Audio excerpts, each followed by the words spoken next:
መካከለኛው ምስራቅ ድሮ በነበረን እይታ በከፍል ማይደረስ የኛ ሰፈር ያልሆነ ነው አይደል? የኛ ሰፈር ያልሆነ ብለን የተውነው ለምንድን ነው? የዚህ ሰፈር አካል ስለ አይደለን ነው።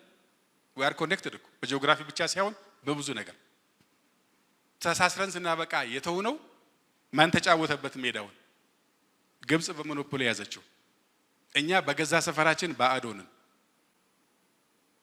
አሁን በችግር ጊዜ አብራ መጣት ስትቸገር ከጎን የሚቆም ሰው እያፈራ በሄድ ቁጥር ከምስራቅ ከምዕራብ ከሰሜን ከደቡብ ይሄ የዲፕሎማሲ አሊያንስ መፍጠር ወዳጅ ማብዛት ኢትዮጵያ አንድ መልክ ስለሌላት ቫቲካን ስንሄድ ካቶሊክ መሆን አለብን አይደለ? ራሻ ስንሄድ ኦርቶዶክስ ነን። መካከለኛው ምስራቅ ስንሄድ ሙስሊም ነን። አውሮፓ ስንሄድ ፕሮቴስታንት ነን። ሁሉም አለን አይደለ? ከሁሉም የሚገኘው ነገር መውሰድ ነው። ከሁሉም ጋር መዛመድ ነው።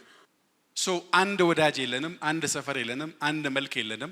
አንድ ሀገር አንድ ኢንተረስት ግን ብዙ መልኮች ስላሉን እያንዳንዱ መልካችን ያንን መልክ ተከትሎ የሚመጣውን አቅም መሳብ መቻል አለበት። ሃይማኖታችን ይለያያል፣ ባህላችን ይለያያል፣ አስተዳጋችን ይለያያል። አንዳችን ጥሩ ምንለው አንዳችን መጥፎ እንለዋለን። ግን ሁላችንም ኢትዮጵያ ልጆች ነን። በሷ ክብር ነው የምንከበረው። በሷ መዋረድ አብረን ነው የምንዋረደው። ሰሜኑን፣ ደቡብን፣ ቄሱን፣ ሼኩን፣ ሀብታም ደሃውን ያው ነው። አንተ ኢትዮጵያዊ ነህ፣ ከዛ ይለጠፍልሃል ያ ጥላሸት። ከዛ ለመውጣት የሚያስችል ነገር መስራት አለብን ነው።